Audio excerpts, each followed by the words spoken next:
I think we'll give it like, it's 6:31. I think I'm going to give it like one more minute before we officially start. Great to see some familiar faces.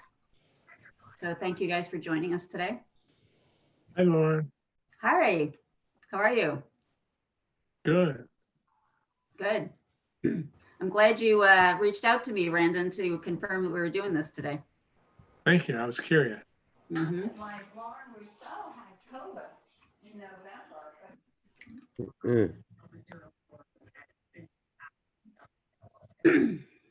Looks like we got a few more people joining us. It's the beginning of it, but I think that's what she's saying. And it looks like my cat's going to be joining us as well. Have you guys ever seen that little meme? I've seen it on Facebook of how you prepare for a Zoom meeting. You see the guy's back in a room with the computer and his cat is duct taped to the wall. That is so accurate. I think your cat likes it. Your cat likes the camera, Lauren. Yeah. She's always getting in the act. That must be what it is. All right, it's 6:32, so I'm going to get us started. I'm going to, first of all, just want to welcome everybody to Northwest Wayne Fans' first public forum of 2021. We are so excited to have two speakers with us from Home of New Vision. But before I say anything more about them, I'm going to give a few introductory comments, and then I'll tell you a little bit more about our speakers. So to do this, I'm going to, wait a minute, here comes my cat. So to do this, I'm going to share my screen for just a minute because I put some PowerPoint slides together just so that if there's any information that you want to jot down, it's easy for you to do that because you'll see it. So let me just do that and then move to this. All right. So as I said, this is our January public forum for the Northwest Wayne County Families Against Narcotics. I'm guessing that everybody that is with us today has some familiarity with Families Against Narcotics, but just in case you don't, I always start every meeting with just a brief introduction of what Families Against Narcotics is all about. So you can see our mission, the mission of the organization here on these PowerPoint slides is to provide education, resources, and support to families and individuals who've been impacted by addiction. Families Against Narcotics has about 20 chapters in Michigan. It started in Macomb County back in 2008. And we serve our mission, all of our chapters, in a variety of different ways. One of the ways that all of us serve our mission is by providing public forums every month. So these are essentially educational forums. You are attending one right now. So Northwest Wayne Fans public forums happen the first Monday of every month. Usually we are live in Canton at the Summit in the Park and the building there in Canton. But because of COVID, we've been operating by Zoom for a while now. And I think we're going to be continuing to do that for a little while. You can see on a PowerPoint slide, I've identified our YouTube channel. So all of our public forums are recorded and they are posted on our YouTube channel, which is NW Wayne Fan.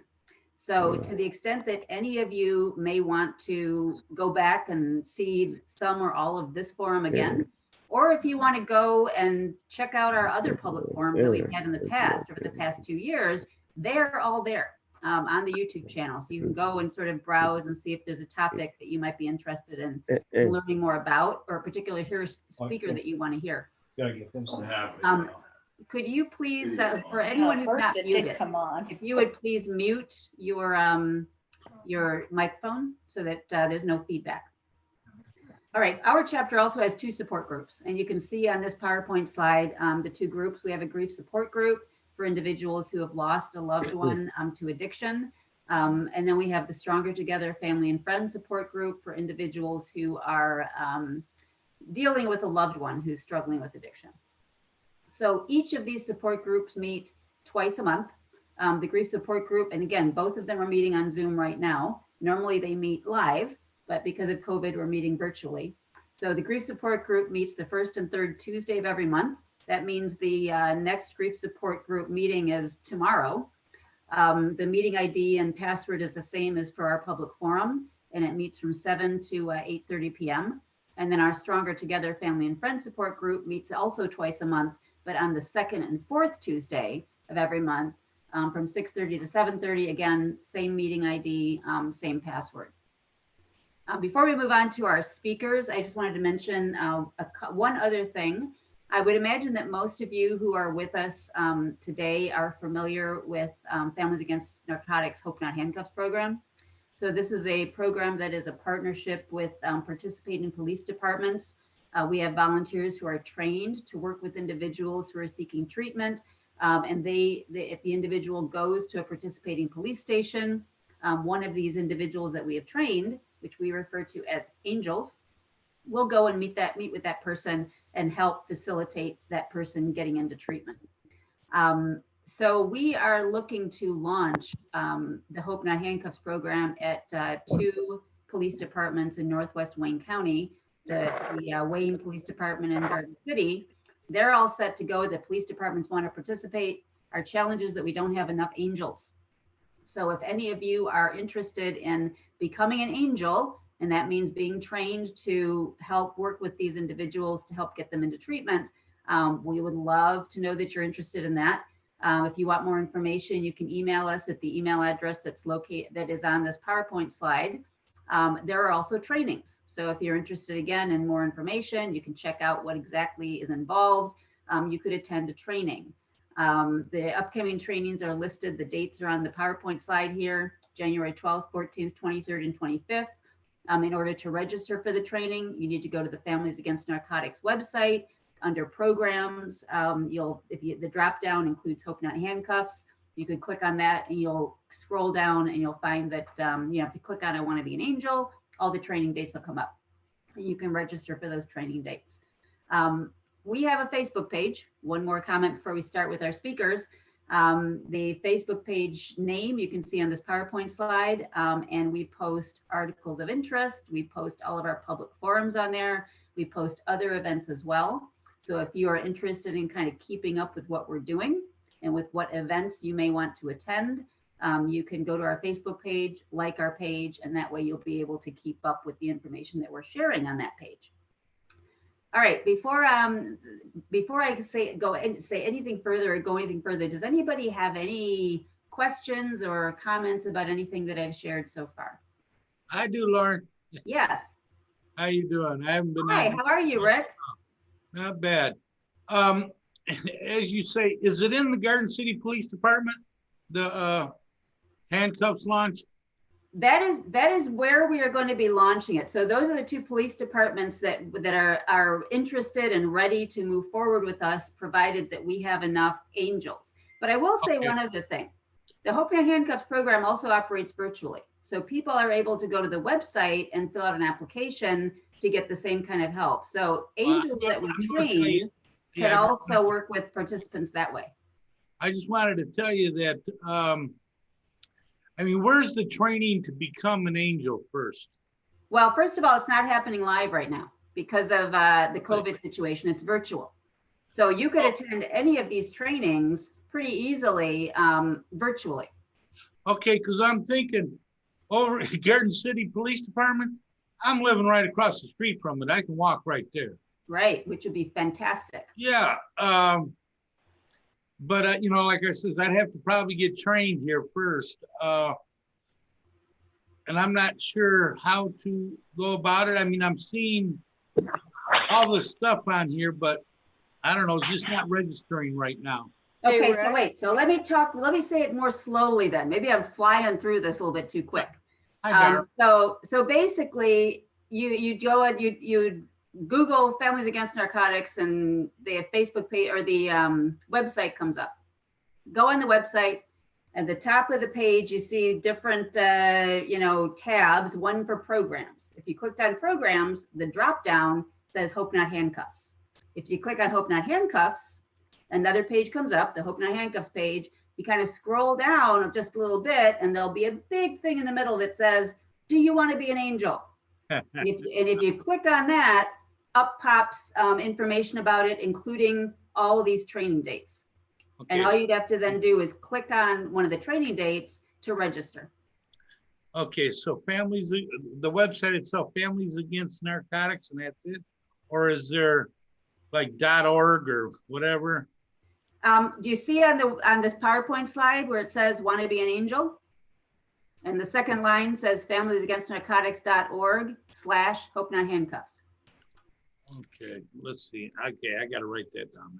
Hey, Rick, Yeah, Laura. you can also call me. I can help you with that. Great, I got your number. Right. All right, girl. So how you girls been doing? Okay. Good. Great, real thank good. you. Yeah, if they Lauren? ever do it, there's a high rise right directly across the street from the police department in Garden City. I'm in that high rise now. The only problem is I don't have a car.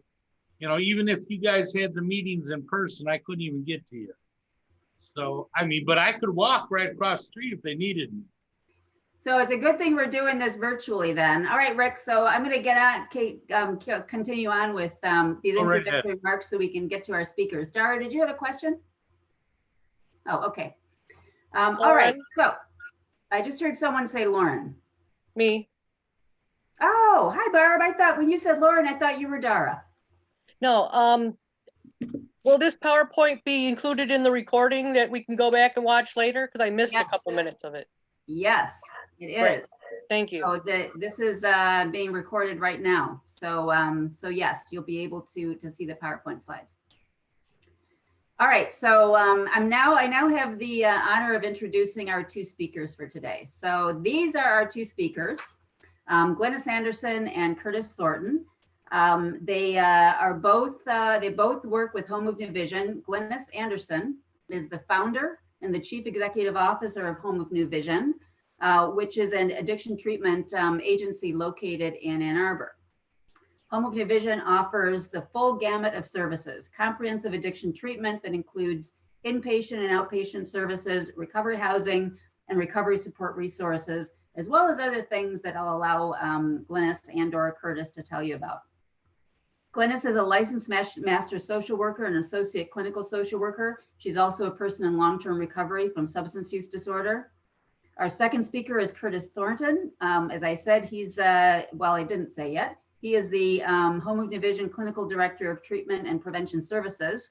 He also is a licensed master social worker. He's a certified advanced alcohol and drug counselor and a certified clinical supervisor as well.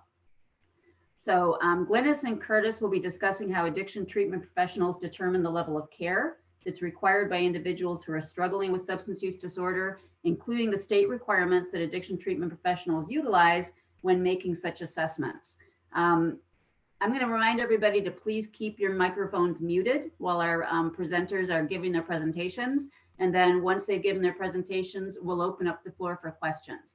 And I am going to stop sharing now because I know that I believe Glynis also has some PowerPoint slides to share. So at this point, Glynis, I'm going to turn it over to you. Thank you, Lauren. Hello, everybody. Thanks for having us. I see some familiar faces and some new ones. So nice to meet those of you that I don't know and good to see the ones that I do. I'm just going to be really brief here and then turn it over to Curtis. What brought us here today is I had been in conversation, I don't know, the last year or so with some parents and family members of just a wide array of situations. One where a son-in-law had died of an overdose, one that lost her son, one whose daughter was in recovery and her husband was in recovery and he relapsed and he died. And there was just, in these conversations with people, we talked about how the things they didn't know when they needed to know it, and how that was so difficult in the whole process of either getting their loved one into treatment or losing their loved one, and how frustrating it was. And there's a lot of good work that FAN does. And every time, you know, I'm always on the phone with parents who've lost their children, and that's so difficult. And they want to do something to help, but they just don't understand what it takes to do that, and what we're up against when we do that, when we do try to help. And so I talking to Lauren about, God, I think people just need to be educated, not just on what treatment is, but how do you get into treatment? How do you really I know parents have called and said, my child needs, inpatient treatment and long-term, can I get them in there? And that's just not how it works, I mean, it's a lot more of a process than that. So I really want to get parents and families and loved ones educated on what is the process and what is the requirement of treatment providers when they do get a phone call, and how can they help? And first and foremost, I always instruct my staff, when you get somebody where it's a parent, a loved one, a spouse, a sister, a brother, it starts with that initial phone call with nothing but love and support, because it's probably one of the worst days of their life trying to make that phone call. And they don't know where to go. So even if you can't provide the services, we need to make sure we're connecting them with somebody who can get their loved one into treatment or the services that they may need. But finding out what those services are is the first step. It's really important to me. I told Lauren, I really think the state's requirements and CARF requirements and policies are a very large role in what we can and cannot do as a provider. So I think this needs to be like a 3-day training, or, we're just going to do a real down and dirty, here's what we do as a treatment provider. And the best person to do that for me, I thought, is Curtis, who does this every single day, trying to get people. He takes these calls, he fields the calls, and we provide these services. We have a wide range of services, like Lauren had said, but I mean, we do Medicaid assistant treatment recovery housing. We do engagement centers for those who are pre-contemplation. We have one in Ann Arbor. We're opening one in Jackson, Michigan. We have expert peer recovery coaches at the hospital at both U of M and St. Joe's and Packard Clinic. And I mean, we do a lot of community work, and we're around a lot and have a wide array of services, but not everybody fits into our service array. So part of our job is to know what other places out there, what service arrays they do have, and how would we get people connected to them. So with that, I want to turn it over to Curtis. And Curtis, are you there, Curtis? Yep. Oh, okay. I am going to try and put on your PowerPoint, share screen. This is all, hold a moment. You can start talking, Curtis, if you want. All right, again. Glynis mentioned a lot of our services. One of the things that a lot of people call about, though, would also be the clinical services. Probably the most common calls we get are for medication-assisted treatment, residential, or detox. And during those calls, it's our job to assist the individual in seeing what they meet requirements for, which I'll go over as soon as these slides appear. But what we're always looking for is, what can we put someone in? And one of the things we're up against is, just because it's requested doesn't mean we have the right, nor does it mean we have the capability to put somebody in the level of treatment they're requesting. And there's multiple reasons for that, which we'll go into.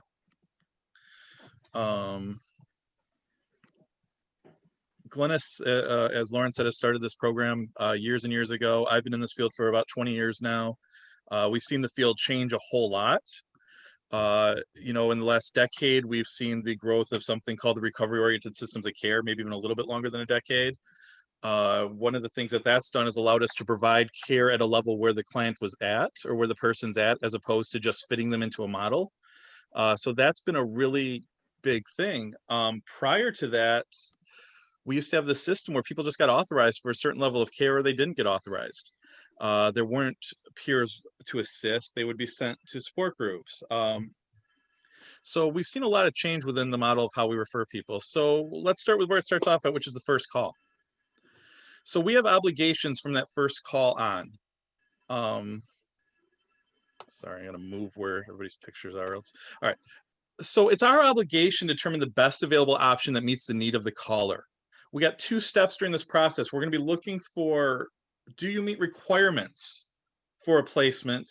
And then we're going to look at, do you meet criteria for the level of care that you're looking for? What level of care do you meet? These calls are based on the individual's report, and that's really one of the things that's crucial to note. We are required to talk to the person requesting services. We can't talk to a family member and get somebody enrolled. We can't talk to a friend. We have to talk to the individual, and part of that reason is because of the voluntary nature of treatment. Clients have the right to self-determination. If they don't want a level of care, if they don't want to seek care, they have a right to not be forced into it. So while we do have to talk to the individual, we also do want to get collateral information. We do want to talk to hospitals, other therapists, families, friends. We want a whole picture of what the individual is going through in order to make that that determination. So Glynis, if you go to the next slide. So when you look at screening for requirements, the first thing we have to look for, is there a substance use disorder? This can get really tricky. Take a college-aged individual. They come in, they call up, they're drinking heavier than they used to. Do they meet criteria for a substance use disorder? Is it part of the cultural aspects of college and there isn't a substance use disorder? Is it a first-time issue? Is it a long-term issue? There's multiple factors we have to look for. So first thing we look for is there a substance use disorder? We have to look for a desire for treatment and motivation. One of the number one complaints we get from individuals is my loved one needs residential, my loved one needs detox. And we don't necessarily disagree, but if the person doesn't want that level of care, we have our hands tied. So we have to look for, is there this level of motivation? Do they want the service for which they're calling for? We have to look at available funding options. One of the things that I believe is that if there's a funding option available to make this as cost effective for a person, they should be able to utilize that funding. So we look at different things. Do you have third-party insurance? Do you have Medicaid? Are you someone that wants to pay out of pocket? Is your employer paying? Are there certain requirements to your funding? Do you have funding at all? Do you need general block grant funding? So there's different things we have to focus on. And the last one is the needs and barriers to overcome to achieve success.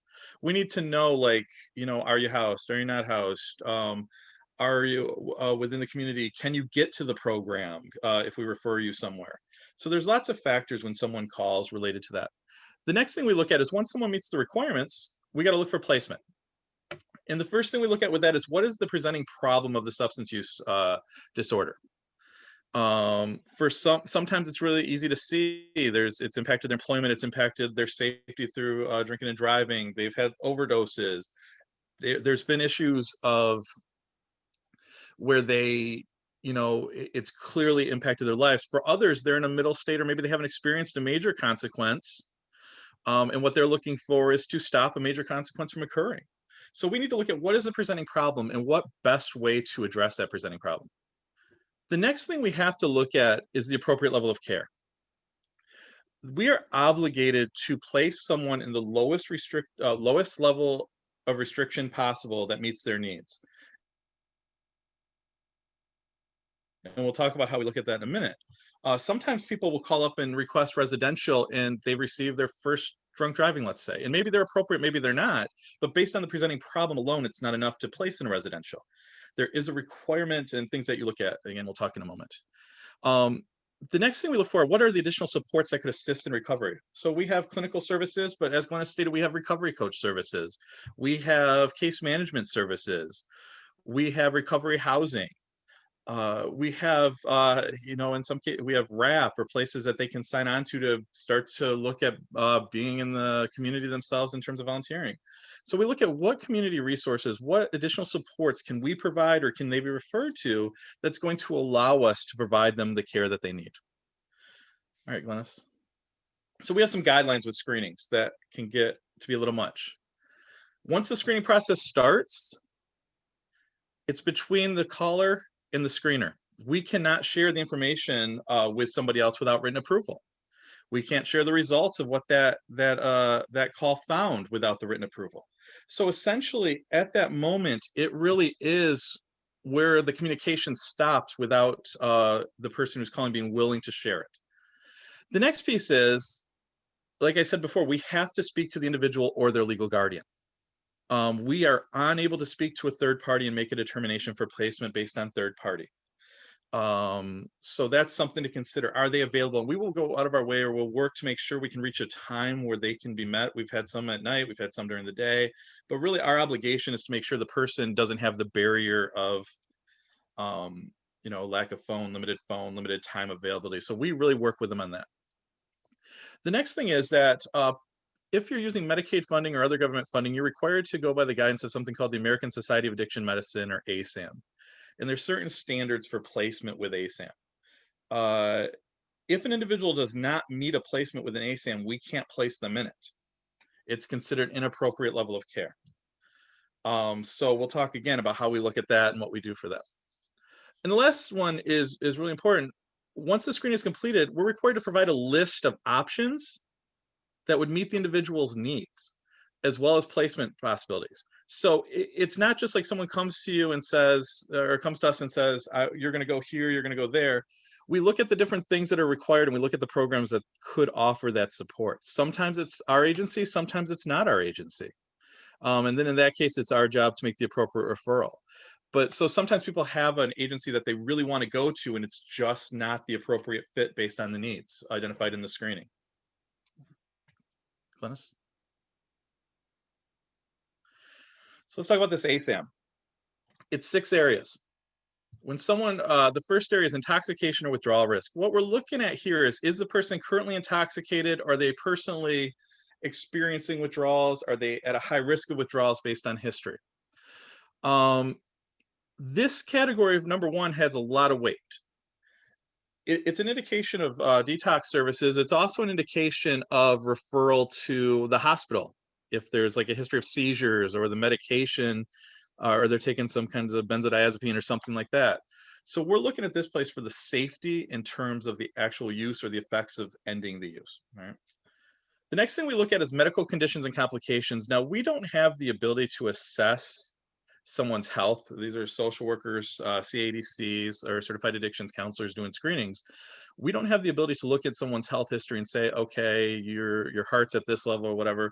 What we rely on here is heavily on documentation from the doctors. Very common theme when individuals first try to enroll in services is they haven't had an examination in quite a while. So sometimes before we're even allowed to place into a level of care, we have to get them looked at to make sure that they're medically able. They're not to a point where they could have complications due to medical conditions. What's also important with this area is a history of medical condition does not necessarily warrant a higher level of placement. What we have to look at through ASAM is, does the current medical condition as it stands present a risk? So if someone has a 20-year history of complications with their heart, it doesn't instantly mean they have to go to a medical setting. If they've been taking medications, been working with the doctor, and that doctor is able to give them a clean bill of health, they can go to a less restrictive setting. The next thing we have to look at is emotional, behavioral, cognitive conditions. So what is the mental health aspect of it? Are they able to function within a setting? Again, we're going to be placed in a setting that's least restrictive, that best fits your needs. Will the individual be able to manage through an outpatient setting? Do they need a higher level of group or structure, maybe in an intensive outpatient? Is it to the point where going home or being out is too risky in terms of their relapse or continued use potential? So we have to look at that mental health piece. Are they on medications for mental health? Have they taken their medications? What are the side effects? Oh, where are you going, Glennis? I mean, either way. So what are the potential side effects? Have they seen their psychiatrist recently? All of these are factors that we have to look at in this area. The next one is the readiness to change. It comes into multiple places. Pre-contemplation, meaning that they see no indication of a need to change. Contemplation, meaning that they might see a reason for change, they might not. Preparation, where they see that a change would be beneficial and they're in the process of looking at how they would do that. Action, where they're actually putting change into place. Maintenance, where they maintain the change. And the last one being relapse, where someone either goes back to a previous stage of change or is having multiple stages at the same time.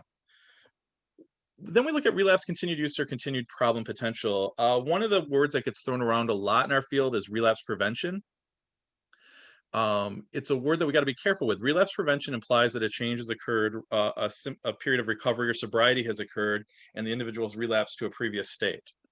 More often than not, we see continued use or continued cycle of problem, meaning that there's periods of time without use, but that seems to be part of the regular cycle. In fact, I once worked with somebody who had 6 months clean without use at a time. And during those 6 months without use, they inevitably 6 months 1 day, 6 months 2 days began to use. And forever she was going to places and they were doing relapse prevention planning, when in reality we identified that that was actually part of her continued use cycle. So we really take a look at what is the use, when are periods where people have tried to stop before, what have they done during those periods, and what's worked, what hasn't. The last is the recovery living environment. This is going to take into account factors such as recovery coaches, housing, safe housing. Just because you have housing doesn't mean it's in a population where use isn't rampant. So you really got to pay attention. We really pay attention to those factors. Each area is scored 0 to 4. And what makes that really important is that someone may be a 4 for medical today, but a year from now, they may be a 1 or 2 for medical. It may not be as big of a risk. So these change every time we screen someone. They're not static. They don't always remain the same. So the different types of challenges we experience within this. One is that the individual doesn't meet requirements for placement or the level of care they're desiring. So someone comes in, they want residential treatment, but they don't meet the ASAM criteria for residential treatment.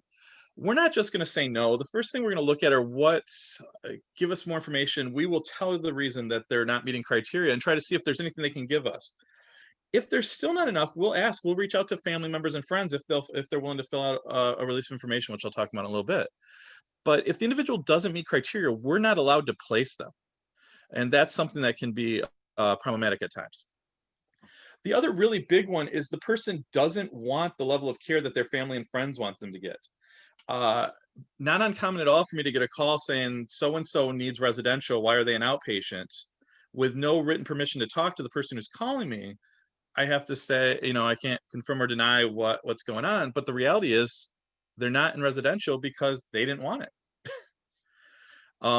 We attempted to. But it was not something they were interested. Individuals that call us have the right to self-determination. They have a right to say, I don't want certain levels of care. And we'll talk more about their other rights that they have in a little bit. This next one's really challenging. It's when they don't meet criteria for us and the place that they want to go says no. Just because we approve someone for a higher level of care, for a level of care, doesn't mean the agency they want to go to is willing to accept that person into their program. Most commonly, issues related to this consist of person's been there before and for whatever reason was placed on a do not admit list for a while. Another common reason can be a history of violence when not on medication and the individual hasn't been on their medications for a while. Another can be the severity of a medical health condition that the agency doesn't feel comfortable working with at that time.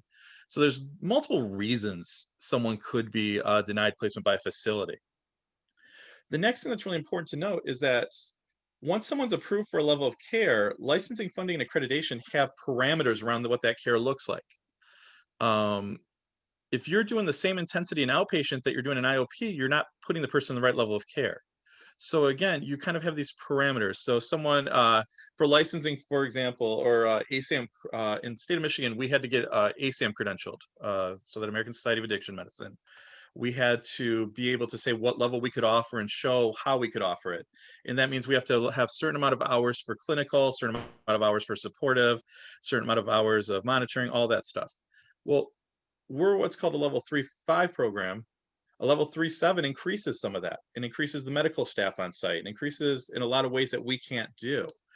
So some of the things that the person may need may not be available at the option that they're looking for. So we have to refer them elsewhere.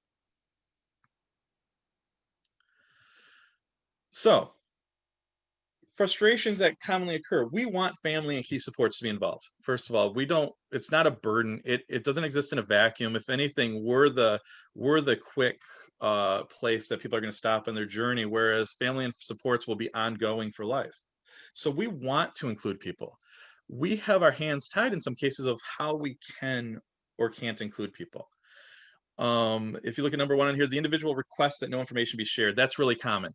Under no circumstances do I want you to share information with the following person, and then we can't. Sometimes more challenging that is when the individual allows for a partial sharing. They say, okay, you can talk to my loved one about this, this, and this, but I don't want you to mention my use. I don't want you to mention my not attending groups.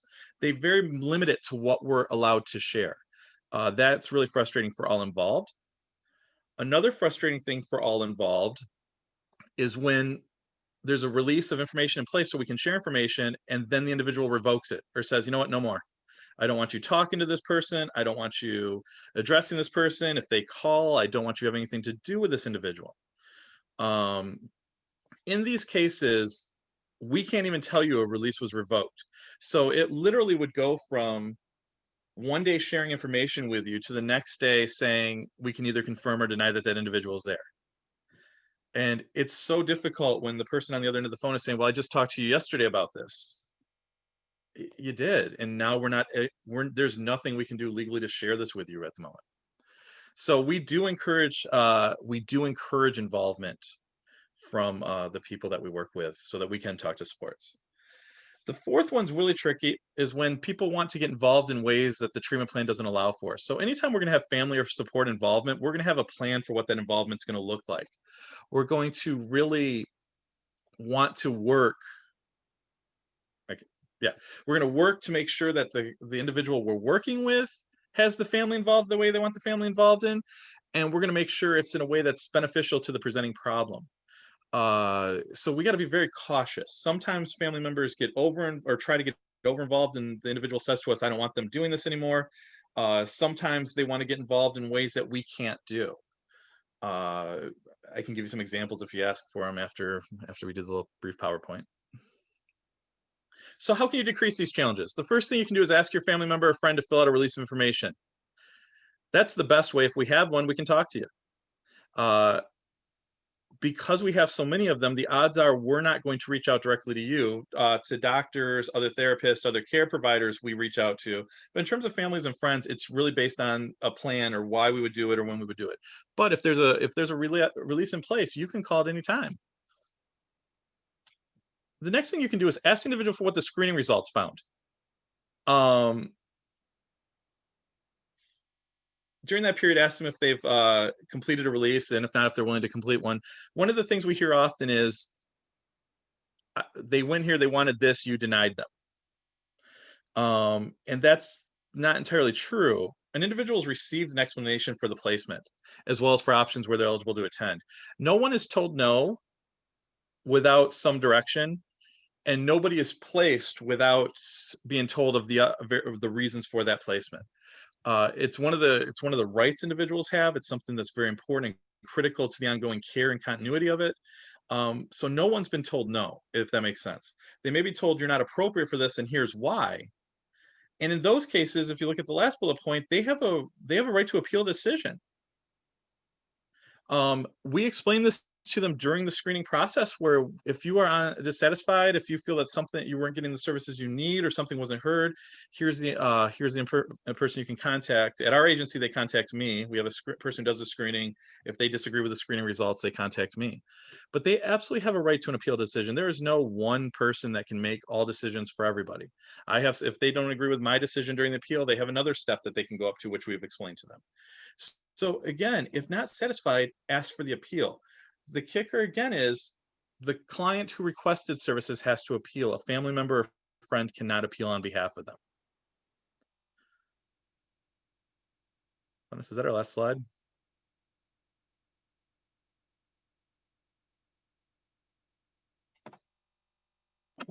Yes, Curtis, it is our last slide.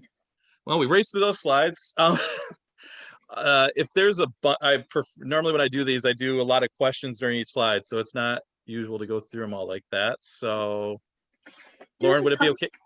There's a couple things I'd like to address, though, that I think were really important and very key, if that's okay. Yep, go for it. When we talked about, when we say us in this particular case, we're talking about providers, not us, Home and New Vision. We're talking about us as providers. So I want that to be pretty clear, because most providers are limited by the same licensing and accreditation that we are. But the other thing is that if we talked about, if they don't meet our requirements, that it's our job to make a referral. That's where some places fall short, I think, as when you on the phone, and if that's not the place they need to be, you know, they may give you a, say, you might want to call this place or that place. I think providers need to take it one step further. And if you're a family member, I think you need to ask for that one step further. And what number would you give me? You know, and really, we've got it at our fingertips when that person's on the phone. It doesn't hurt us to look up a number for another provider at that moment and say, this is the number you need to call, instead of saying, we can't help you. Thank you very much. Have a great day. You know, like, providers really fall short on that. So I think we really need to ask the questions on the phone. Could you give me a number for the place that you are referring me to? And can you tell me what would be the requirement for this place that you're referring me to? I mean, I think asking questions is really important, instead of letting somebody just hang the phone up on you. And I see that happens a lot when we get calls from people that they have the frustration that they didn't even know where to go to and nobody referred them, and they've been on the phone calling for hours, you know, and they land on us somehow. So I think it's really important for family members to understand that it's okay to ask questions and expect some answers on your referrals. That was the one. There was something else, but it'll come to me in a minute. Thought I wrote it down and I didn't. Any other questions on this though? Or even thoughts? No, it doesn't even need to be questions, just thoughts. I have a quick question. Okay. On that last part where you said they can appeal, but it has to be them and not the family member. Is that the case even if the person themselves says, this isn't right, I can't deal with it. Will you do, you know, they want the family member to try to appeal for it, but it has to be them, not the family member, even if they want the family member to do it? So yeah, it's got to be their decision of why they want to appeal. What I would recommend in that case, if they want to say that it's too difficult for them or they can't handle the process, again, that release becomes really useful. I'll work with a family during an appeal, but it has to be, the person has to be involved. If they're not willing to be involved in the process, we have nothing to appeal, unfortunately. Okay. So there's got to be a grounds for the appeal. One of the things is that, like I said, how everybody's given a reason for where they're placed, or everybody's given an explanation. In those situations, that's the only thing that I look at as to the appeal process, right? I don't make them go back in their history and tell me a whole bunch of life again, because that's not fair to the individual. I look at the reason and rationale for placement, and then I say, this is the reason and rationale for placement. Can you please explain to me why, or what your views are on this? And if they give me more information, then I can appeal it, and I do. We'll overturn them if necessary. And sometimes family has that information, so I strongly encourage family involvement. However, it can't be family involvement alone. Okay, great. Thank you. This is Neil Moraski. I know Judge Linda Davis is online, or on the Zoom call, whatever we want to call this, but how do we roll this out to attorneys and other judges? In that, by that I mean, your loved one is no longer a minor. He or she is considered an adult, and they get busted for drugs. And the first thing you do, you know, they're in the cop shop and they go to jail and this stuff. How do we roll this out to an attorney and judges who say, look, you need help? Well, I'm not neither a judge or an attorney, but I can tell you this, this is where that information needs to go. I mean, you still have judges who say, I want you to do 90 days in 90 meetings. You know, I want you to go to treatment for 90 days. And there's very few 90-day places out there, but they're still stuck saying the same thing. And it's not really what's based on the individual, but it's based on what historically, what have they done? And things have changed and times have changed, and the court system isn't quite caught up with it yet. And I mean, I'm not saying that to be critical. I'm saying they do their job, but their job is not substance use disorder. That's our job. Agreed. And it's our job to help inform them. But how do we penetrate the system? I think is the criminal that system. I think is a bigger question. And I don't know the answer to that question. Maybe Linda Davis could help us with that. Well, but wait, but the attorneys too. You know, I mean, you know, the Mhm. attorneys. You know, you're going to need to contact an attorney for this. You know, which I've had to do for my son. You know. Yep. And I didn't know anything about any of this. Honest to God, I didn't. And the only reason I know about any of this is because I heard a commercial on the radio. Mm-hmm. That's how I found out about Hope Not Handcuffs, Families Against Narcotics, Northwest Wayne. Other than that, I didn't know, the attorney didn't know anything about it.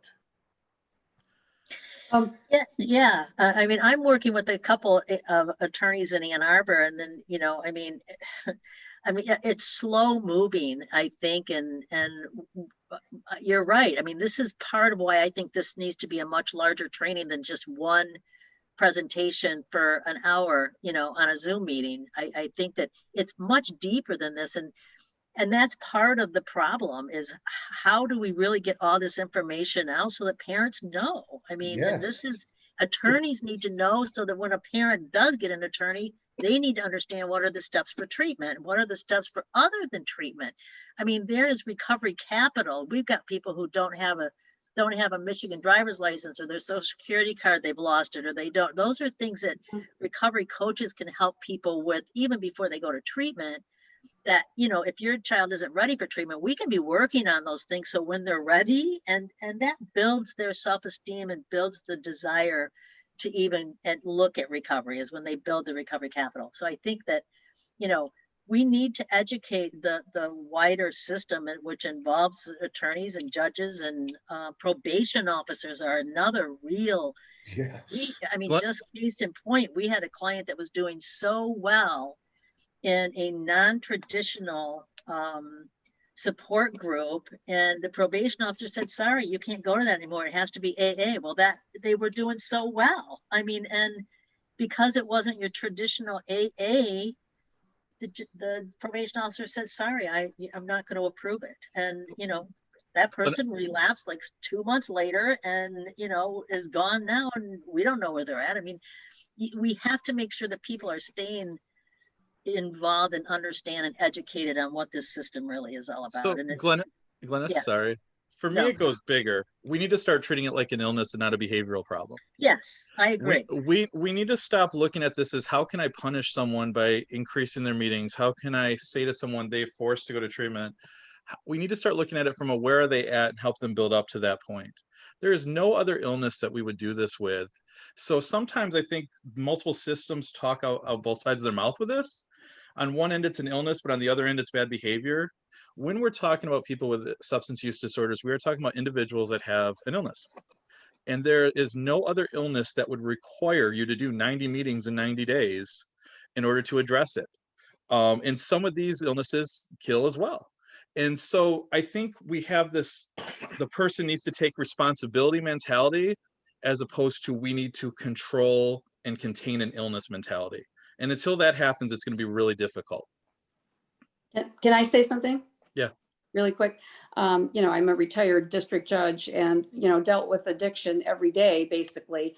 And it was extremely frustrating. I understand treatment perspective, that it's frustrating for you to have judges that do things that you don't agree with, but it's also frustrating for judges when, you know, the communication is so terrible. Like, I know that this person is still using, but yet they're lying to their therapist or they're lying to the screener, you know, and so we need to be able to communicate with each other. You know, the things about courts is that we don't take people what they say at face value. We test, we drug test. you know, and I know that IOP programs and things like that should test. Mhm. They should be but testing.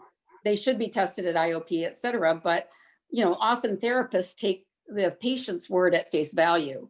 And there needs to be better communication. And I think we're way too afraid of HIPAA. You know, Yeah. That's my point. How do we get this communication out there? How do we make that happen?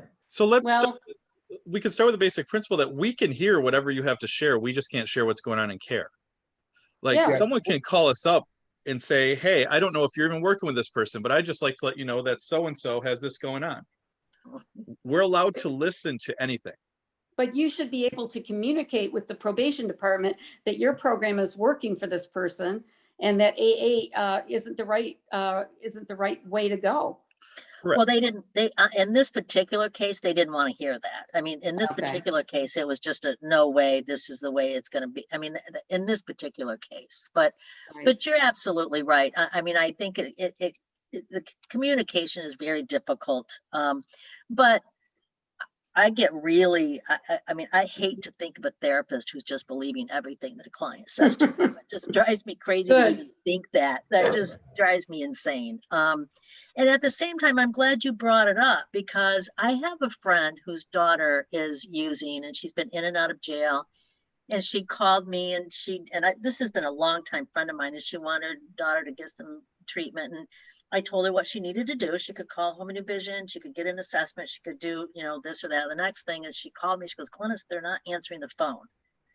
And I said, who's not answering the phone? She said, Home and New Vision's not answering the phone. I said, oh. I said, why don't you hang up and call them? And she called me back. She goes, okay, so they're answering the phone. I said, yes, they are. And she said, this is so sad. This is so sad. She's just lying. You know, and so I'm glad you brought it up because we can want it. I have a son that drinks. We can want it all we want, but if they don't, then it's not going to happen at that moment. Now, I am one to believe you can lift somebody into treat. I believe that you can, but it takes a village. It does. It takes a village to do that. So this is what I think this is all about is to have everybody on the parents come together with the treatment providers and say, here's what I'm lacking. One of the moms I'm working with, her boy ended up in the hospital and he almost died, but they couldn't call him because he was an adult. Yeah, you know, well, and she's like, I can't even talk to them. You know, it's so frustrating but we've got to open these lines of communication. And Curtis, I agree that it's an illness, but this problem has so many tentacles. I mean, it's so many problems into the system. I mean, that's a larger, you know, and I'm always about eliminating stigma, but at the same time, eliminating stigma is going to help in the long run. But we got people that we're working with who are far more important than that right now. I mean, we have people who are dying. So yeah, my son almost died 3 times. Yes, our communication, and yes, we can look at that big broader picture, but we got to come together now as a team, as parents who have lost, or parents who are trying to save their kids, and look at what treatment can do and what treatment can't, and how can we work with you. Even if we're not putting them in treatment, can we drive them up and get them a driver or get them an ID? Can we work with them to get their Social Security? Can we, you know, what can we do? You know, because sometimes our hands are tied too. But unless we're talking about it, communicating about it, we're still going to lose people. And it's not just overdoses anymore. Alcoholism. I just had a friend die. She's 62 and she died. Her liver was so bad. And she's just a drinker. I mean, this is a disease that's so large, you know, that we just really have to come together and start working so we can save these lives. And I think this is a good start right here. And have further conversations as to how do we get to the probation officers? How do we get to the attorneys? How do we get to those people? Glynis, can I interject for just a second? Mm-hmm. A request has been made for us to unshare the presentation so we can see everybody. If you're done with the PowerPoint presentation. Oh, sure. So then we can see each other as we're talking. Hey, there we go. Hi. Can I jump in and make a comment and hear what you, Glynis, and Curtis might have to say about this? You know, you're talking about the challenges with family members or people seeking services sort of expecting a certain level of service, or I'm wondering whether you think a contribution to the lack of understanding about the need for assessment, the need for particular kinds of care, might also have to do with how disjointed the addiction treatment sort of industry it is as it is. I mean, I feel like, Home and Division is a comprehensive agency that provides the gamut of services, but there are a lot of other organizations out there that don't, that are maybe limited to one particular type of service. You have recovery home operators that only operate recovery homes. It's a very fragmented system, I feel like, and it can make it really difficult for family members or people who are seeking treatment to really know where they're supposed to go sometimes. Well, I think you're right. I don't even like that everybody looks at it as one system, because recovery housing is something completely different than treatment. I mean, we shouldn't look at it as all one thing. Are they all under the same umbrella? Yeah, but one doesn't mean that they're doing the same thing another one would.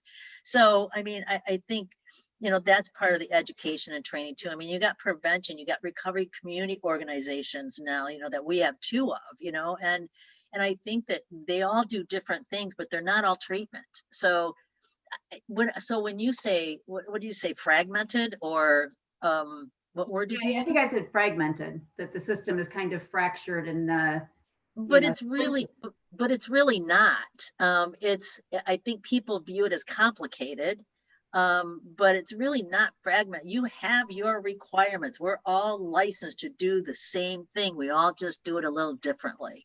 And Lauren, you brought up a really good point to me the other day, and I rarely say this, so I'm going to say it now, but I rarely say this. I just said it to Lauren, who's also my friend, is I'm always really proud of Home and New Vision because we provide really good service and we provide really good treatment, and we have a wide range of services. And I'm really proud of us for that. And Lauren brought up a point, which is true, and I've thought of it before, but we're smaller.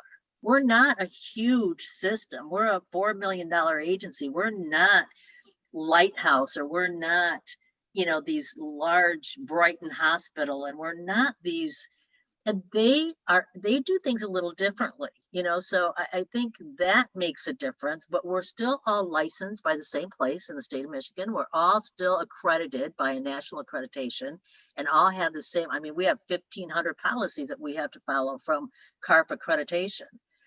So I mean, and they come in every 3 years and look at all your files, all your financing, everything. So I mean, I think it's things are a little easier for some facilities than they are for others. But the one thing we should all be doing is when we get a phone call that somebody needs some help, we need to either get them their help that they need, take them in, get them an assessment, or make sure that they have the phone number, or even connect them with a phone call or a warm handoff to make sure that they're getting to the next level that they need to get to. And that does not always happen. I think, Lauren, in addition to, I think that there's certain areas where places do it differently, and there's certain places where they really should not. Screening should be the same across the board. You look for what you look for. There is a subjective nature to diagnosing. They try to limit that as much as possible. The other thing that screeners should do is they should be able to step back from their opinions and biases and say, what does this individual need? I've been around long enough to see medication-assisted treatment be the savior, be the goat, or be the terrible thing that everybody is getting addicted to, be the savior again. It ebbs and flows. The reality is none of that matters if it's beneficial to the client or not. The history doesn't matter. What works for that client? We need to start thinking outside of our own philosophies and start thinking about the things that do universally drive us, right? So like a diagnosis has rationale behind it. It has, this is why, this is what I've seen, this is what I continue to see. A placement has rationale around it. You scored in this area here, here, and here. And again, you should be able to explain to a person why they're getting the services they're getting or why they're eligible. And I don't think we all do a great job at that. I think sometimes places want to get you into their service, or sometimes people want to keep you out of paying for a high cost service. And none of that really should matter in the scheme of things, because everybody should be looking at it that exact same way in terms of that screening and diagnostic component. And that's where it all starts. Where you get placed is what you're going to get. You place someone with a certain philosophy, that's the philosophy they're getting. You place somebody who does not have the same beliefs that the person you've just screened, you're really pretty much hurting their recovery before it even gets off the ground. Programs are great for different reasons. and you want to match the person. Yeah, thank you. Thanks, Curtis, for that. I was just, I just noticed that we have a couple of questions, people putting up their virtual hands, which I had missed. So Kevin Scott and Ashley Shukate have their hands up. Let's start with Kevin Scott. Thank you so much. I appreciate it very much. First of all, Glynis and Curtis, phenomenal presentation in a very truncated time frames. A lot to unpack here. I guess there's a lot of comments I would like to use as a segue, but for the sake of time to let other people get in, I'll try to be as brief as possible. But I do want to make a few points. Not only am I a veteran, I also am a certified peer specialist for the state of Michigan. I work as a VA as a peer. I'm also involved in veteran treatment course for 36 district and 19 districts. So thank you, Honorable Judge Mack, for your comments. I'm gonna start with what Curtis said, is use his segue as far as treating the individual. And you made a point that this paradigm of recovery has shifted, like you said, exponentially from back and forth from the medical versus treatment model, then back and forth to that. Recovery used to be about abstinence. We know that that is no longer true. They've used terms like harm reduction, things of that nature. I think when we get to discussing this, that we truly need to look at it as far as the trauma associated with substance abuse. And that's things that we have not delved into at the length that it needs to be. If you would look at various peer services across the board, starting with the South Carolina Elite Law Enforcement Assistance Program. Mm-hmm. Every first responder, every law enforcement agencies, things of that nature, they provide peer services due to the trauma that these individuals encounter. Being addicted is a trauma, period. There's no getting around it. And I think, Curtis, that's, you alluded to that very tacitly. This is a trauma. This lifestyle is a trauma. When you talked about getting individuals in treatment, that it's the individual's choice. Honorable Judge Mack said, they will lie. We do lie. I used to lie. We have to be able to see past that. There's a thing called Kevin's Law, to where that the judge can invoke that, hey, because you're hurting yourself, or I think you're going to hurt yourself, we're going to sit you down for a little while, regardless of what that individual thinks, regardless of what that individual says. I don't see Neil on here on the phone, but there's another thing that I wanted to mention as well, as far as Glennis, you made a great comment about the concerted effort of all services and organizations across the board. I will tell you right now, I'm very transparent when it comes to the VA. It is a great place to work, but as a veteran, I'm pick and choose when I get my care at the VA. And I'm not saying that biasly because it pays much, it gives me a paycheck. But I have been very reticent and recalcitrant about getting my service at the VA. And I say that to say this, going back to Glynis's comment about, Glynis, your comment about how if a person calls and makes that phone call and you don't have the answer, it is incumbent upon us as professionals to get that person where they need to be. Yep. You also mentioned, Curtis, about biases and things of that nature. There are cultural biases, there's age biases, there's race biases, there's sexual orientation biases. We have made decisions, we have made snap judgments. A person makes 11 judgments about a person in 7 seconds. I do it at the VA. When a person comes and we see them time and time again, Judge Mack, when you see that person, this is the 9th time you've been here, you said you're going to do this. You can't tell me that. I know that you're a professional, Judge Mack. I know that, but you're like, come on, stop playing with me. We have these biases. We have these inherited biases. We do have to step out the box. We do have to make other decisions. And this thing, the last one I want to make is this, because we say addiction has changed. We see our 14-year-old, 13-year-old, 12-year-old elementary school students that are using. We're talking about drugs. I mean, when I was growing up, heroin was just indigenous to musicians and the really nefarious. Mm-hmm. But I've run across 14-year-old heroin addicts, 13-year-old heroin addicts. So this thing is real. But again, FAN does a great job of getting this out. And as Neil said, the communication needs to be expanded. And I'll be quiet for now because I can't talk a long time. So I'm gonna shut up. Thank you, Kevin. Thank you. There was also a question or comment, Ashley Shukate, I think. I'm not sure if I pronounced her last name correctly, but Ashley, did you want to say something? Yeah, one, thank you everyone for talking. It's really nice to hear different perspectives and just changing the narrative to more compassion and science based interventions. I really, so I'm a harm reduction provider. I work at Unified HIV Health and Beyond. And we always want to build that bridge of whatever that person needs, right? No matter what it is. But we also see continuous gaps of referrals to methadone. How does that process look for referrals if you get an intake? And then really, what kind of gaps are there so we can build better bridges as many of us know, like, just methadone, the whole system needs to be reformed, right? But how do we deal with what is now and with the referral process that Home and New Vision has, and to kind of help build that bridge? We have some luxuries in referrals that Wayne County may not have. So I first have to acknowledge that. In our county, we're identified as what's called a core provider, where individuals come to us for a screening and then the funding source respects that screening. And they put in the authorization based off our screening. That's not how it works everywhere else. And I say that because getting screened for methadone, I'm not familiar with the process in Wayne County, and I don't want to speak out of turn or say it wrong. In our area, Medicaid has two requirements around methadone or medication-assisted treatment planning. One is, do you have an opiate use disorder that's been present for a period of at least a year? And two, do you want methadone? That's the requirement. Now, we have some wonderful doctors, some good programs that will work with people to see the different options, the different medication-assisted options, including none in some cases that work for some people. So we have that ability to refer to places that we know where their philosophy is and how they coincide with what the beliefs are of the person we've screened. I thought I saw Dr. Christensen on here a little bit ago. Just really, really good at what he does. We've been blessed to have him in the area. I mean, the truth is we know our providers. So some of that stigma has been reduced as a result of that. We communicate with them regularly and ongoing, but I could not speak for Wayne County. I'll tell you the hardest part in Washington was the built-in bias.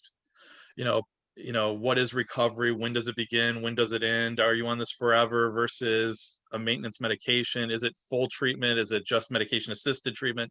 There's still some of that we deal with on the daily, but I think the communication's pretty strong. Glynis, I'm sorry. No, Ashley, I'm not sure that answered your question, did it? Not specific, and it may be more of a Curtis, Lamont, and I talking, and just so we understand the process and making sure. I kind of think, first off, I think it's important to know in this particular case, if somebody's on Medicaid and they come to us, we can talk to them about other options of treatment besides methadone. But we can also have people who come to us and that's the only method they want. And if that's the only method they want and they're on Medicaid, we have to give them the referral that they're requesting. And I think this is where we do have to be careful of our own biases. And I'm just going to be really frank here and honest. It took me a long time to become, I'm a recovery for 30 years. And I've watched people shoot so much dope that their veins, where you could see the veins flowing. I mean, I've been around the block. And I hated methadone. My sister was on methadone and she got it from Detroit, and they didn't give her treatment. They didn't give her groups. They didn't give her individual. They didn't give her nothing, but they gave her dope, So I had a bias on this, and I opened Home and New Vision 25 years ago. And I carried this bias as a person in recovery and watching all my recovery friends who got clean without any methadone, without any Suboxone. So I always felt like people didn't give us people who were recovering credit enough to say that we could do it without Suboxone or methadone. However, as I grew as a professional and as I got some SAMHSA dollars and worked through and went to conferences in Virginia and Washington and met people who were running their own agencies on methadone, and who really needed that, my biases have changed. And I am whatever it takes to get somebody in recovery the way they think is recovery. That's what's most important. Not everybody is there yet. So I think first off, we have to understand what our biases are and really own them. And that's not easy to do. I had a woman who worked with the PIHP, and many of you may know Marcy Scalera, and she kept saying to me, Glynis, stay open, stay open, stay open, stay open. For years, she'd say, stay open. I now have 2 MAT recovery homes. You know, I mean, we just have to realize that if this is what they're requesting and this is what they want, and we talk to them about other options, let's give this a try. You know what I mean? But it doesn't mean we just send them over to the methadone clinic and send them on their way. We can case manage them. We can give them a recovery coach, you know? So I think that's the way some people need to open up and be able to work with this, rather than just say, you know, we're just going to send them over there, get them hooked up with methadone, and we're done. It's not the way it really works, and it may not work right the first time. So that's our process. If that's what they come in and they want to do, we try to support them in many other avenues of recovery other than just sending them to the clinic. Thanks, Glynis. I see that Dr. Christensen's hand is up. Dr. Christensen, do you have a question or comment? I just wanted to make a comment. I've been lucky to be able to work with abstinence-based programs. I worked in a methadone clinic for 10 years. I've been doing buprenorphine for 15 years and also Vivitrol for a few years, and everything works. But the emotions that run around all this are not that far from what we're seeing right now with our political system. You'll see people who believe that, you know, essentially MAT is the work of the devil, and all the stuff that you hear about people who go on methadone, and, you know, everyone's heard the stuff, and how buprenorphine is worse than heroin. And on the other hand, you hear that anybody who enters a residential program that's abstinence-based is, or anybody who runs a program that's abstinence-based is guilty of murder. You just hear all kinds of nonsense. And I used to wonder how this could possibly happen until the past, you know, 4 years, when you hear the screaming on both sides of the political fence, and you realize it's all the same thing. It's people who really don't want to hear any other opinion, so they respond by pushing back and escalating it. So I'd like to thank Glynis and Curtis for their program. I think it's a fantastic program. I think a program that combines MAT and, you know, inpatient treatments, which I hope you're still doing, right? Correct. Okay, yeah, that's fantastic. So congrats. I'll shut up. Thanks, Dr. Christensen. Thank you. And I also see Rick Marchand has his hand up. Rick, did you have a question or comment?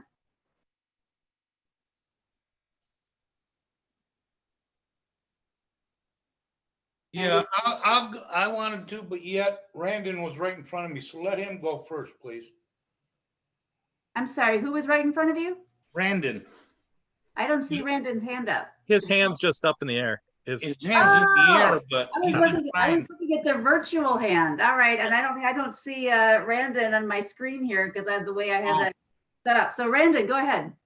I have a quick question. I have a family member who's in need of services. I was wondering if you could provide the number to New Vision. Oh, certainly. I can do that right now. You got a pen? Yes, ma'am. 734-975-1602. Thank you. I can contact you or Curtis. I'll be at the. I'm the one at the office. Yes. Okay. Thank you very much for coming out tonight. I appreciate it. Sure. Thank you. So Rick, did you have a question or comment? More or less a comment. You know me, I'm going to comment on a lot, but I'm not, how should I say this? As I'm looking at the panel here, you know, the doc here mentioned something about the political side of everything. And that's what I'm seeing right now with whether Glynis or, you know, the retired judge up there, I can't think of her name, but I'm talking from the perspective of also a recovering addict myself. And one thing I I'm sorry, Curtis, but I got to say this is that I wasn't too keen on when you called it an illness. It's a disease, okay? Now, this is my own thought. I'm not saying you're right or wrong, but to me, the way I looked at it when I heard it was it like as an illness is like having a cold to the flu or something along that way, a cold to the coronavirus. That's what I'm saying, because a disease you just don't get rid of. It may be arrested, but it ain't ever going to be cured, okay? And see, now one thing is,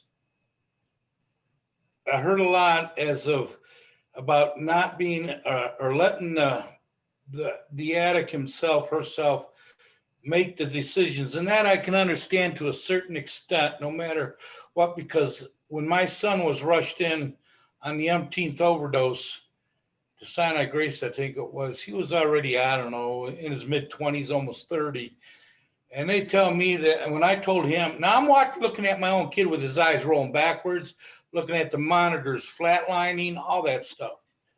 And they're telling, I said, I want you, if possible, to sign the paperwork to a doctor, to sign the paperwork, to send him to, and in, what do you call rehab? That's, like you got to send him there against his will, whatever. I understand people should supposed to be able to make their own decisions, but you got to understand too, when somebody's that far gone, we're insane, okay?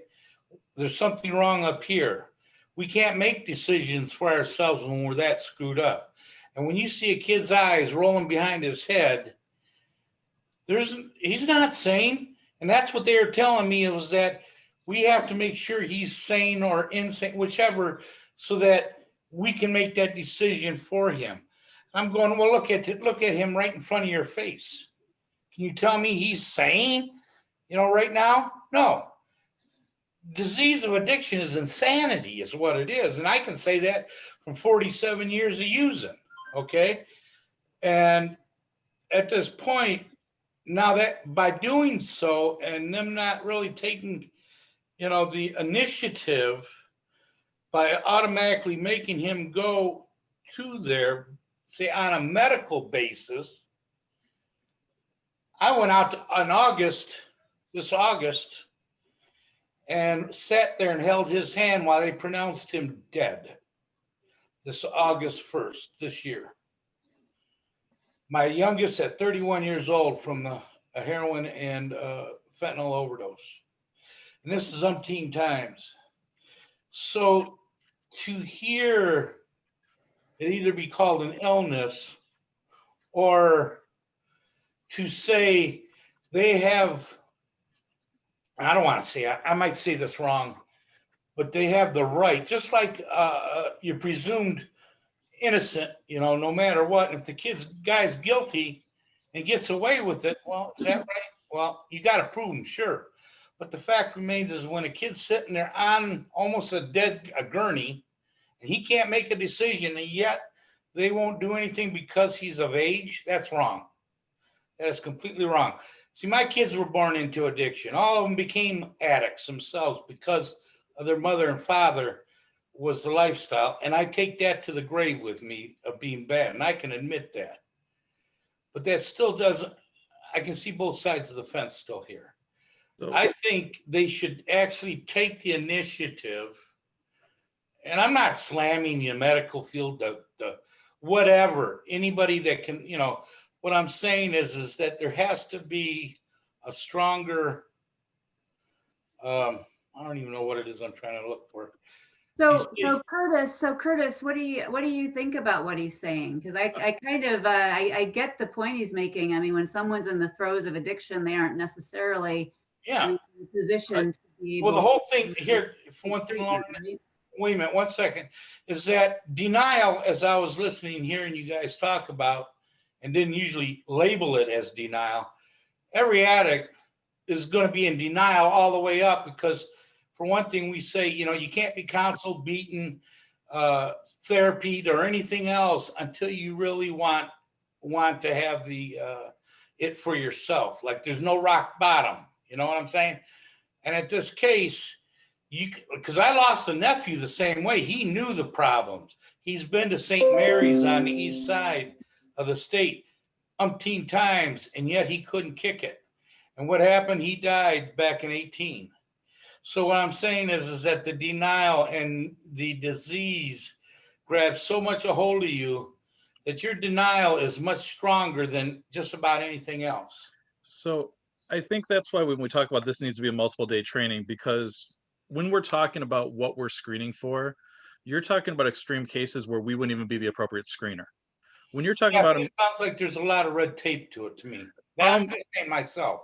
So essentially this, when you go to a screener such as Home and New Vision or a place like that, there's the assumption in place of this individual is going to be safe at a lower level to make these determinations. A lot of times hospitals will have to make determinations themselves about a medical type facility or medical type placement, and we'll have nothing to do with that. That's not our area. I wholeheartedly agree with you that denial is a big aspect of many people that show up at our door. Many, if not everyone. With that said, you can start care before denial dissipates. In fact, what we're trying to do under this approach is get them comfortable with somebody so as it dissipates, keep them safe. All right. And as it dissipates, be able to give them more and more. So remember when I showed those 6 areas, the area you just talked about would be area 2 or 1. And those 2 areas necessitate, that would be the intoxication / withdrawal risk, or the medical conditioning or medical piece, or that area 5 where it talks about continued use or potential risk of continued use. Those may necessitate you saying to somebody, this is the level we're recommending, and that's the level it's got to be. We don't have the authority to say that they have to do that. We do have the authority to say that this is all we're referring you to. Well, okay, I guess what I was trying to also get to, which I sometimes can't get my full idea out, when you talked about the other people in like the family or whoever helping them make decisions, because sometimes, and it was cool, I think one of your last meetings in Canton there in person had something to do with psychological problems and substance abuse. It did. And the one I attended, that one, and they go hand in hand, just like, nuts and bolts. But the whole thing I'm just saying is that you ain't going to know until you get therapy. But in order to get therapy, you got to get inside. And some people cannot make their own decision. So to me, I think it should be where this is where you pull a little bit more power from, say, somebody's mother, father, and have them really talk to that person about helping them make that decision instead of putting the whole thing on just the addict's shoulders. Because the addict's always going to tell you, you can go to hell. I'm sorry, I don't mean to swear, but they're going to tell you that. So it's interesting because I agree with you wholeheartedly. I think family and supports need to be involved in the entire process. I think that one of the things that we're not talking about treatment today, as we're just talking about screening and stuff. Screening is really crucial. Your information is far greater. Every person that comes to us, whether they're in denial or not denial, they have their own narrative of truth. And behind that narrative, there's accuracy to it.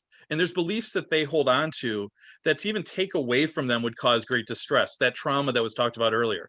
You don't want to cause someone trauma as they're trying to get help. So the first process becomes really challenging, and that's where family is so crucial. We encourage every step of the way to have family involved.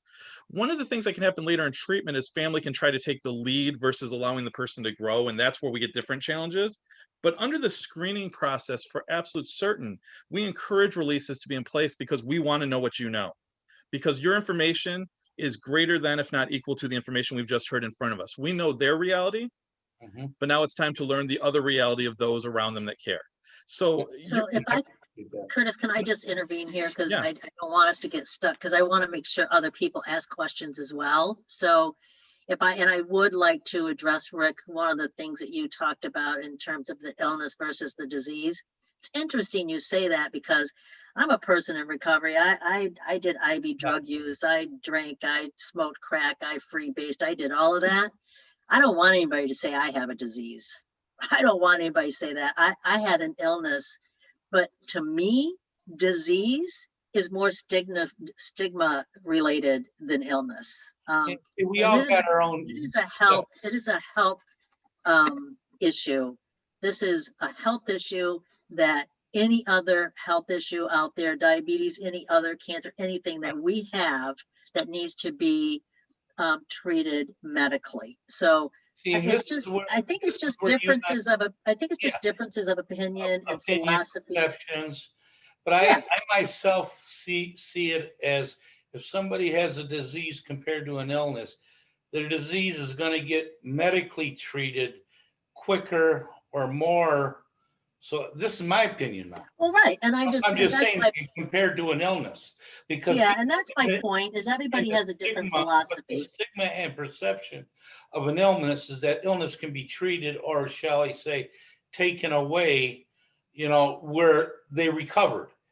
Disease of addiction cannot be completely cured, So because it manifests, it's the disease of addiction. That disease of addiction means a lot of things other than just substance abuse. Right. Substance abuse is only a symptom of our disease. Okay. And I imagine if you've probably been to meetings, and I'm not saying you haven't, and you've heard that. But the problem is that that disease can manifest in so many different areas and then lead back into a substance abuse because we have trouble dealing with the pain or the anger or the guilt, the fear, and all that stuff, or the rejection, or whatever you want to call it. And next thing you know, you're right back into substance abuse. Okay, so it sounds like we're kind of having a semantic discussion here. Different Okay, words, no problem. different meanings, but I think we all agree that addiction is basically a health issue. So it's about 5 minutes to 8, and we normally end at 8. Do we have anyone have any last question or comment that they want to make before we wrap up? I just want to say I'm sorry for ranting on. It's okay. I actually have a quick question and just a statement. And first, I'd like to say to Glynis and Curtis, you guys did a phenomenal job, and congratulations to you, Glynis, on 30 years. I mean, that's really amazing. So thank you for that. I mean, you've given back so graciously to the community. It's phenomenal. And I'd also like to say congratulations on the whole bias of MAT and moving forward. I know when I first met you, you didn't have any homes that offered MAT, and now you've had a couple years under your belt where you've had them. I'm wondering, because we still have a shortage of homes that allow MAT, have you had good success with them? I mean, from looking at it from where you are now, from where you were a few years ago, would you consider opening up more homes, or what do you guys think about that?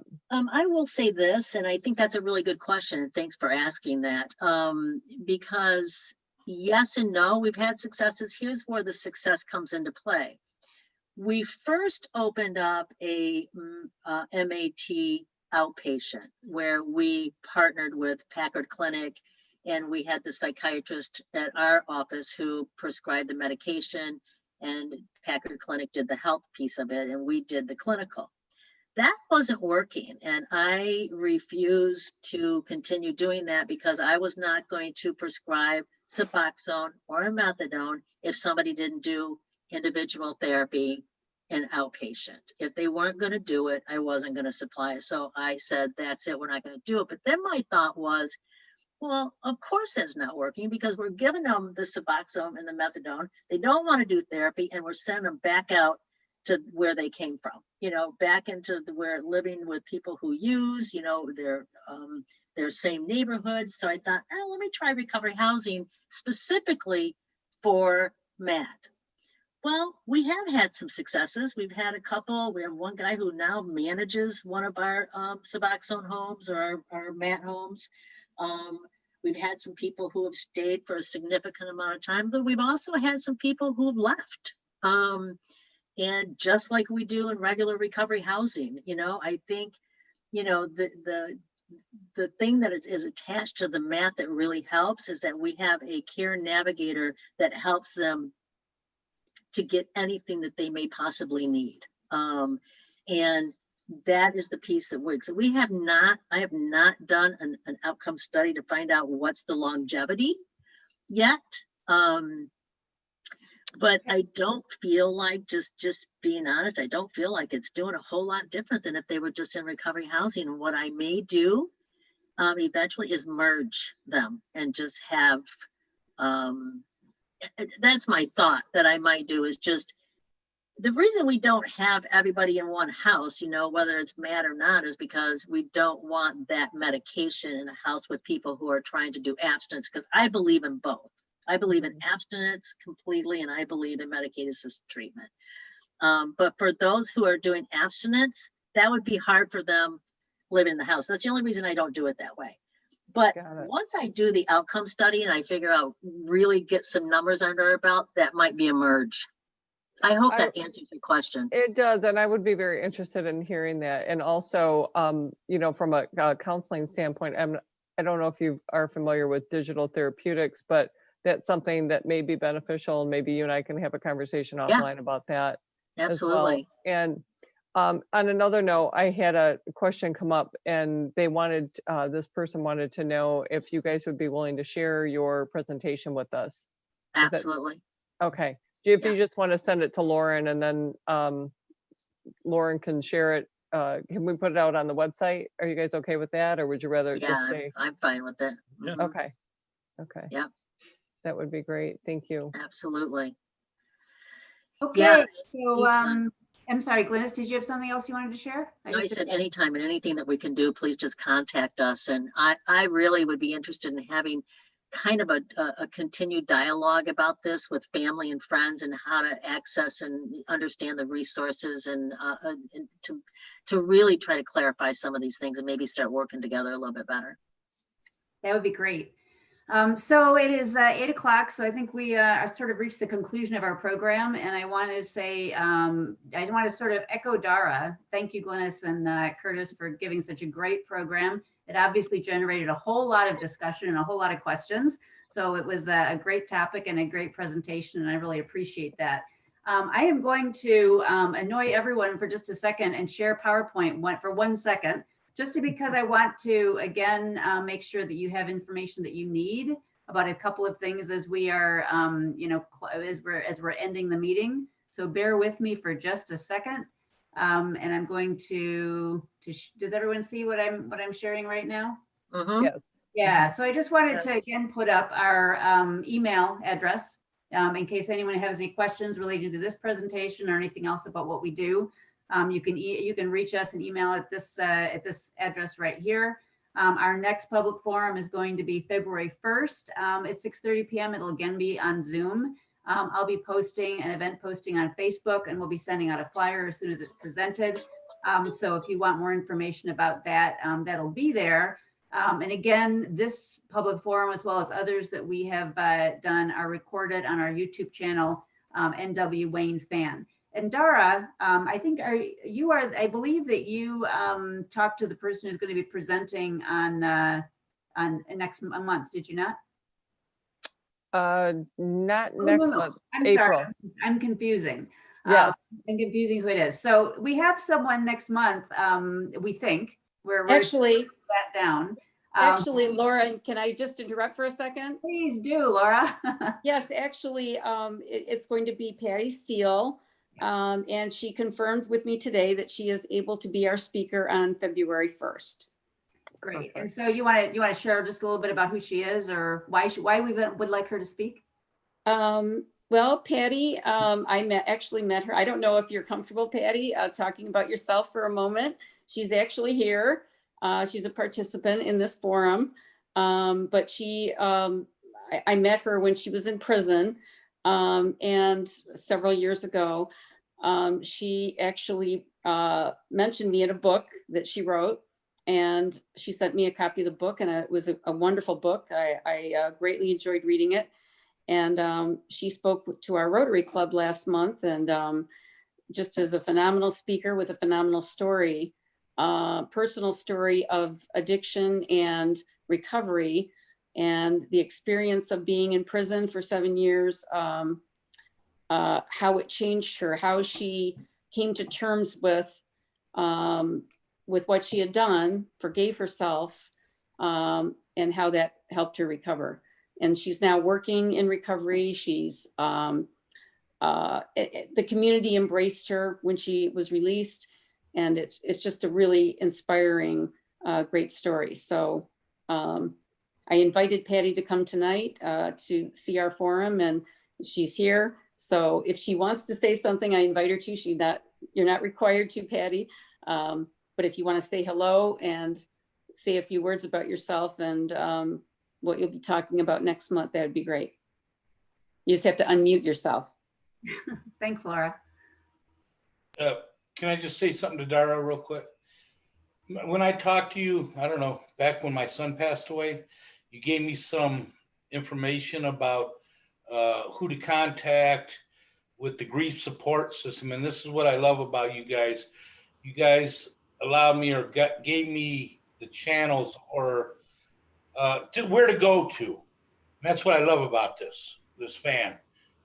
So I did go to some meetings there over at, what do they call it? The Alano Club out in Canton there. PC Alano Club. PC, there you go. And I sat and went there a couple times and got to talk to a couple people there. And then there was a meeting, going on in there. So I attended that afterwards. But I just wanted to say thank you for that info. And because one thing led to another, like, a wheel rolling type thing. So thank you very much. I appreciate that. You're welcome. You're welcome. And we can turn it over to Patty, and I can also echo the thoughts because the wonderful story that Patty has to share, because I was on that Rotary meeting with Laura last month. And so I'm really looking forward to having Patty share. I think you guys will all learn a little something from what she has to say. So glad you're on with us tonight too, Patty. Thanks. I was glad to be a part of it tonight and see faces and hear opinions and all those good things and what people have to offer. And I'm really excited about talking next month. I have a story that involves, like I said, my own addiction, some really bad years, 4 or 5 really bad years, involvement with the courts, DUIs, going to rehab 3 times, doing outpatient, doing intensive outpatient care, all that kind of stuff. I did it all. And I fought it in every way. And it took me a long time to figure out what I had to do to understand where I needed to put my energy to get healthy. It took me a long time to understand it was a disease. When it came to me, I thought it was a weakness. It took me a long time to understand that a lot of what held me back was my own fears, was my own isolation, was all those kind of things that that we do as addicts. It's a survival mode we go into, and we don't know how to get out of it.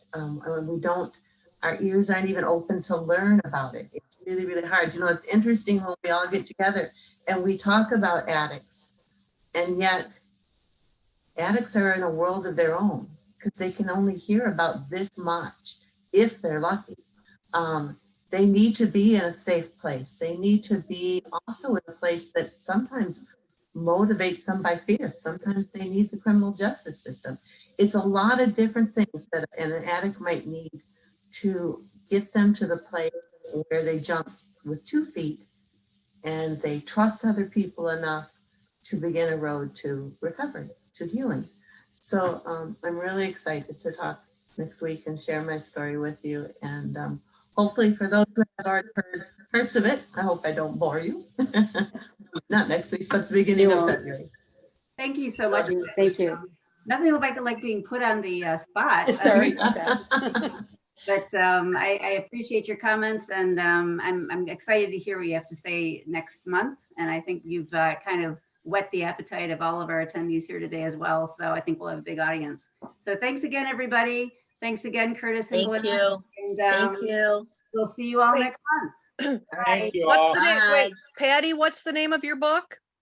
The Gift of Second Chances. The Gift of Second Chances? Mhm. Thank you. Thank you. Thanks, everybody. Bye-bye. Thank you. Bye-bye.